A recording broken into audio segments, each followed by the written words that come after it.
We're gonna learn a little bit in memory of Yaakov Naftali ben Rachel Dvora, Gilad Michael ben Galim, Eyal ben Yeris Shura, Raya bat Shoshana, and for peace in all Eretz Yisrael. Okay, so this week's Parsha is Parshat Matot, and the first thing that we see in Parshat Matot is the whole concept of nidarim, that a person can, like we know that there are 613 mitzvot, right? But on top of that, a person can decide that they want to do something extra, or they want to separate themselves from something. Let's say somebody has loves like Oreo cookies, and they like them so much, and they know they need to go on a diet, but they can't stop themselves from eating Oreo cookies. So what's the solution? The basic solution is to stop eating Oreo cookies, but the next step is that a person can actually, with their words, they can say that for me, eating an Oreo cookie is going to be forbidden. It's going to be an isur. Just like an isur of writing on Shabbos, of handling money on Shabbos, of eating non-kosher food, all those things. It's going to be an isur, just like all those things. And if I end up eating that Oreo cookie, then I'm going to have to, in the times of Beit HaMikdash, bring a korban, and in our times it's going to be an avirah, and I have to do tshuva for it, and it's makes it a big deal. What's really interesting about that is that we have, the Torah has, like we said, 613 mitzvot, and those mitzvot come from Hashem. So ma pitom that a person can decide for themselves, okay, now I'm going to make this asur to me, and I'm going to make that asur to me. We don't want to... It is valid only if he's pronouncing, I'm right. not going to do this, yeah, or you if he thinks. You have to speak it. It has to be spoken. With witnesses? What? With witnesses? Does it have to be with witnesses? I don't think so. There are actually two types. There's a neder and a shavua. A neder is the distinction is that if I say that something that I'm making a neder, that I'm not going to eat something, so that thing is forbidden to me, as opposed to a shavua. If I say I'm not going to eat something, then the shavua is the isur. The isur is for me to eat it. It's a fine distinction, it has a lot of implications in halacha, but a shvuah is on me, that I can't do something, and a neder is that this object is forbidden to me. In any case, the what we see is that a person can create isurim, can create prohibitions for themselves, or they can also similarly they can make a shavua, make an oath that they're going to do something, and then they have to do it. And if they don't do it, it's a prohibition that they've gone over. It's an avirah. So it's a very strange thing that we have the ability to do this. Similarly, we find a lot of times when we're talking about the power of words, we talk about lashon hara, that a person with words can transgress a prohibition. They can do an avirah just by saying to someone that so and so was walking down the street and they were walking their dog in a place that, look at that, you're not supposed to walk your dog there. So on the one hand, they didn't say the person did something specifically wrong. It's not really, but at the same time, they are implying that the person doesn't really care about the public. They don't really care about what the rules are. They're not particularly sensitive. And obviously, a person shouldn't go around and say bad things that people are doing. Lashon hara is more fine than that. Lashon hara means I'm saying something that's going to make someone else think badly about another Jew. Even if what I'm saying is perfectly fine, but if it's going to cause someone else to think badly about another Jew, that's called lashon hara. Which is the Chavetz Chaim wrote a sefer called Shmirat HaLashon, and talks about all the halachot of lashon hara, and the intricacies of lashon hara are just amazing. what happens if I say something that's perfectly fine about someone else that could cause someone to think badly about them, but I say it in front of 3 people? Maybe that's okay, because the 3 people who are standing there, if I really wanted to hurt them, so I wouldn't be standing and saying it in front of 3 people. Obviously, if I'm saying it in front of 3 people, I mean it for the good. I don't mean to hurt them. So maybe that's okay. There's a whole bunch of intricacies about the halachot of the Lashon Hara. The bottom line is that what we say makes a difference. What we say can either create a prohibition for ourselves, it can destroy people's lives. You see, I think the Chavetz Chaim says that, actually I don't know if it's Chavetz Chaim, but my Rebbe in Yeshiva, when we were learning the Sefer Chavetz Chaim, he said that basically it's forbidden to read the newspaper. Because the newspaper is based on saying things about people that is going to make you think badly about them, and you have no idea if it's true or not. You have absolutely no idea. And so many times when you read something in the newspaper and it comes out a month, 2 months later, 3 months later, a year later, that it was completely not true. But in the meantime, everybody was saying, that person, he's such a bad person, right? So the power of words. Why is it that words and speech are so powerful? So it says in Breshit that now I'm going to istabech because I'm not going to be able to find it. Let's see. I'll have Muna that I'll actually find it.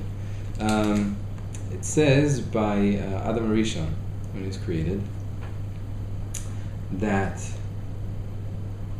it says, "Vayitzer Adonai Elohim et ha'adam afar min ha'adama, vayipach be'apav nishmat chayim, vayi ha'adam lenefesh chaya." Hashem created man. He took dirt from the earth. He blew into man, into his nostrils, nishmat chayim, whatever that is, the essence of life, maybe. Vayi ha'adam lenefesh chaya, and that person, that lump of mud, became a person. This is a completely different method of creation that Hashem uses by man than he does by animals. Animals, he doesn't do that. He just creates them. He just says, look, there's a cow. Boom, there's a rooster. Boom, there's a fish, right? Here, it's this whole process. Why? Because man is the only creation that has this... sorry, jumped ahead. So the Onkelos says, just to make it more powerful, the Onkelos says... on the pasuk, Uvra Shem Elokim Yat Adam Afra Min Adamata Unefach Be'apoi Nishmeta Dechaye Ve'avat Ba'adam L'ruach Mimalala. He says, the Aramaic translation of the pasuk, which he also introduces interpretation into. He says, literally, Hashem took man into, just like it says in the pasuk, it took a bunch of dirt and put into it the breath of life. What that means in Aramaic is, and he created man as a being that speaks. So we see here that the primary way that we see a difference between man and animal is that man speaks. What does that mean that man speaks?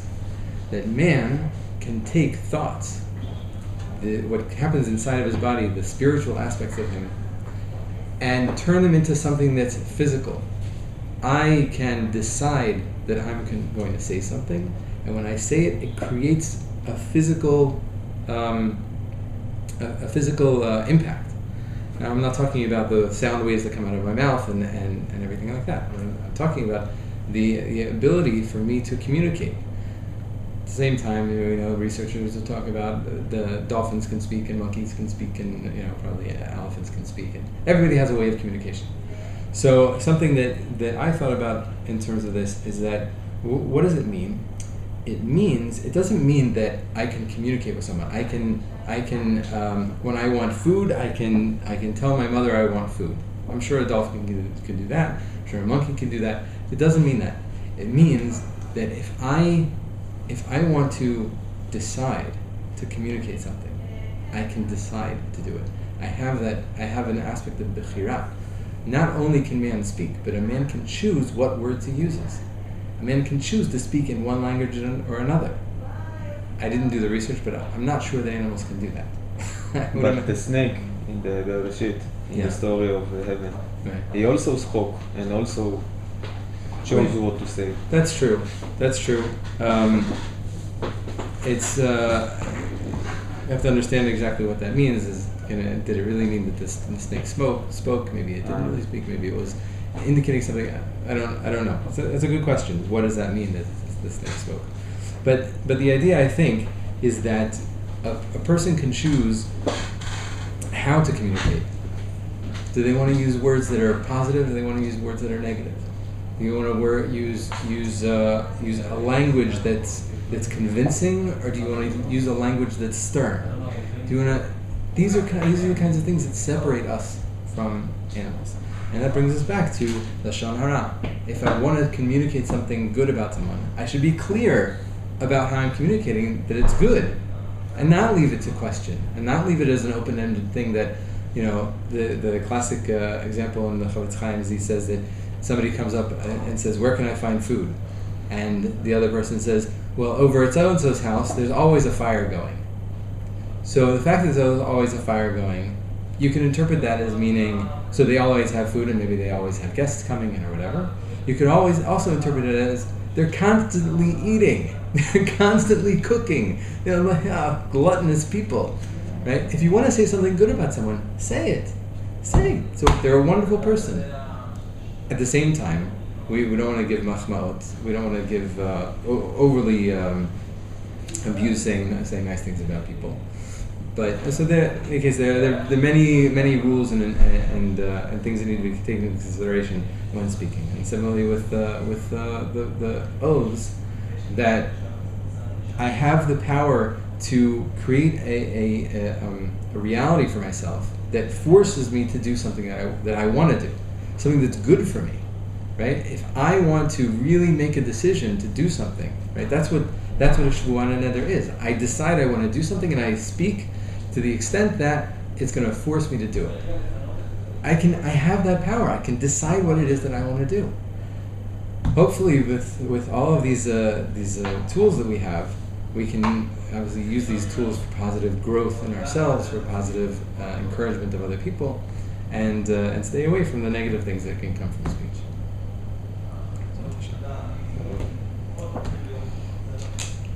Did you talk about the Tower of Babylon? No. No, why? No, because of the power of words. Yeah. It's more the power of language. But The power of language, yeah. Yeah.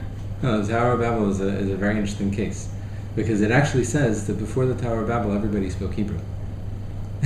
There was one common language, that was Hebrew. It's true that everybody had other languages, but there was a common language.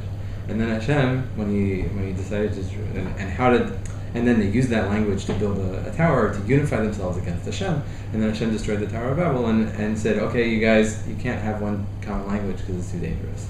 Yeah, it's the power of speech, the power of language is a amazing thing. Okay. Check it out.